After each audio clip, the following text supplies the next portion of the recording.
Bonjour et bienvenue au studio d'Investir D où j'ai le plaisir de recevoir Sandrine Boutier-Streff. Bonjour. Bonjour Enrique. Alors vous êtes directrice RSE de Sanofi et à ce titre, est-ce que vous pourriez nous expliquer ce qu'est le programme R, accès aux soins, impact environnement et résilience des systèmes de santé? Ça fait beaucoup de choses. Ça fait beaucoup de choses, mais pour recontextualiser, effectivement, l'année dernière, nous avons réévalué notre stratégie de RSE du groupe pour faire face aux nouveaux challenges que le monde a aujourd'hui, et ils sont multiples, et notamment pas seulement sur les guerres qui impactent effectivement les populations, mais les systèmes de santé aussi sont très altérés, et donc on a regardé finalement là où on pouvait avoir un impact beaucoup plus fort pour les populations vulnérables particulièrement, et à la fois comment on peut créer à la fois de la valeur pour le Sanofi, pour le business, mais aussi de la valeur pour les patients, pour la société et pour l'environnement. Alors fort de cette ambition qui doit se concrétiser par de réels plans d'action, nous avons examiné un peu ce qui se passe et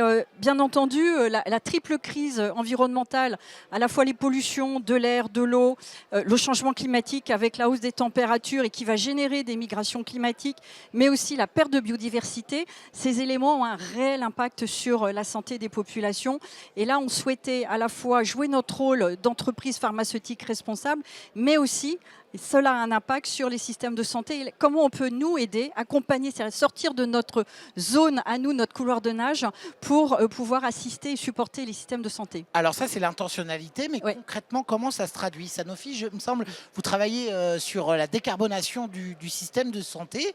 De quoi on parle? Alors, Et comment c'est créateur de valeur pour l'entreprise? Alors, en réalité, le programme R, comme vous le mentionniez tout à l'heure, a trois piliers, dont le pilier résilience des systèmes de santé. Mais si vous le permettez, je vais commencer par le A, parce que la résilience fait la consolidation de l'ensemble. Sur le A, nous avons mis en place, et nous sommes en train de... C'est l'accès aux soins. C'est l'accès aux soins, pas l'accès aux médicaments, et j'insiste, c'est vraiment l'accès aux soins pour les populations vulnérables qui sont particulièrement affectées par les effets environnementaux. Les maladies respiratoires du fait de la mauvaise qualité de l'air, les maladies cardiovasculaires du fait de la hausse de température, le diabète, les maladies de peau.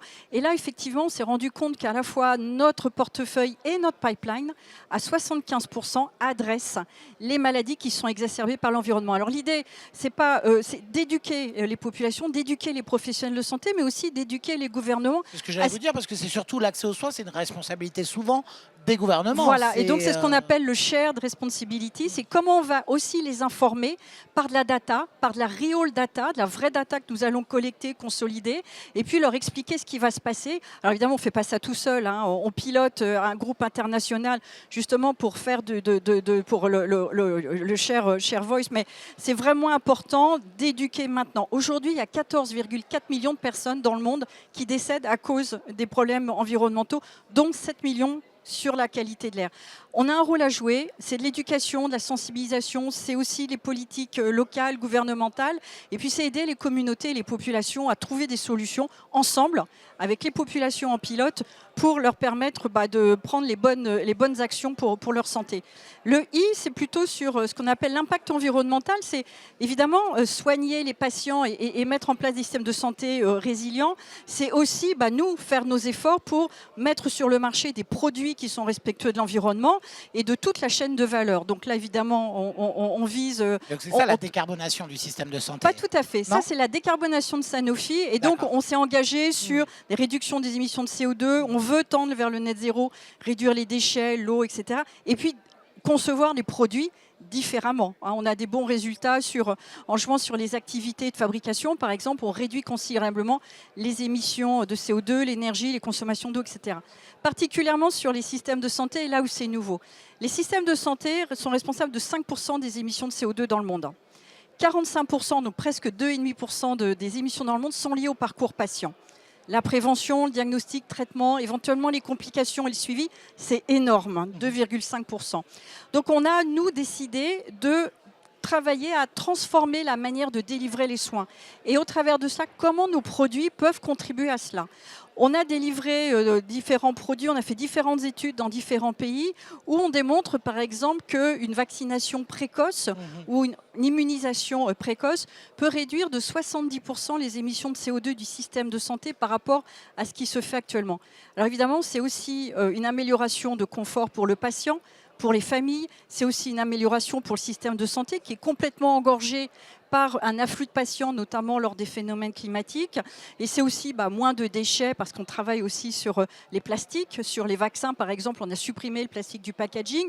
Donc tout ça participe à améliorer l'empreinte environnementale des systèmes de santé. Et quand je dis les systèmes de santé, ça inclut nous, les hôpitaux, Bien sûr. les assureurs, les payeurs, etc. Et toutes ces actions-là qui semblent être adressées au système de santé, à l'impact environnemental global de la santé, en quoi c'est créateur de valeur pour l'entreprise? Alors, c'est créateur de valeur à double titre. Derrière valeur, il y a la valeur financière. Et là, l'idée, effectivement, c'est dans les mises sur le marché de produits, c'est d'intégrer ce critère environnemental. Et c'est ce qui est en train d'arriver. C'est-à-dire au-delà du patient, qui reste la priorité, on n'oppose pas l'un à l'autre, on fait les deux en même temps. Au-delà des sujets traditionnels de reconnaissance des bienfaits du produit, on rajoute le critère environnemental qui est un différenciateur. Vous savez, environ 90 pays dans le monde ont déjà souscrit à devenir carbone neutre dans le système de santé. On peut les aider à le faire. Ça amène de la valeur parce qu'on peut aussi éduquer et donc amener plus de valeur ajoutée au système de santé. Et donc, ça crée de la valeur business aussi pour Sanofi. Mais c'est aussi de l'attractivité. Derrière valeur, il y a aussi l'attractivité, les talents, la confiance des investisseurs parce qu'on agit de manière très responsable avec des vraies actions qui amènent de l'impact. Alors réel. justement, j'allais y venir aux investisseurs parce que comment un programme comme R peut aider à, je ne sais pas, rassurer un peu les investisseurs, alors qu'on a vu effectivement que l'action Sanofi, depuis le début de l'année, peut être un peu chahutée. En quoi un programme comme celui-ci peut les aider à être en confiance avec l'action Sanofi, avec Sanofi? Alors écoutez, je pense que la réponse, elle est relativement simple de mon point de vue. C'est encore une fois, on délivre vraiment de l'action. Sur le terrain, on a de l'impact et on le mesure. C'est de la donnée réelle et ça, on sait le démontrer. Et on est très, très transparent sur le sujet. À tel point que récemment, les ateliers du futur nous ont positionnés leader en première position des entreprises du CAC 40 sur nos feuilles de route climat. L'ATM Index et l'Access to Medicine Index, qui est l'index mondial reconnu par les investisseurs en matière d'accès aux soins et aux médicaments, nous a positionnés en 3e position alors que nous étions 8e. Donc notre stratégie fonctionne d'un point de vue rating. Ça doit rassurer les investisseurs.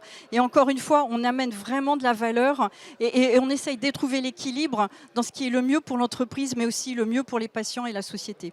Merci Voilà. beaucoup Sandrine Je vous en Boussistrel prie. d'être venue nous voir aujourd'hui au studio Merci. Investir D. Merci.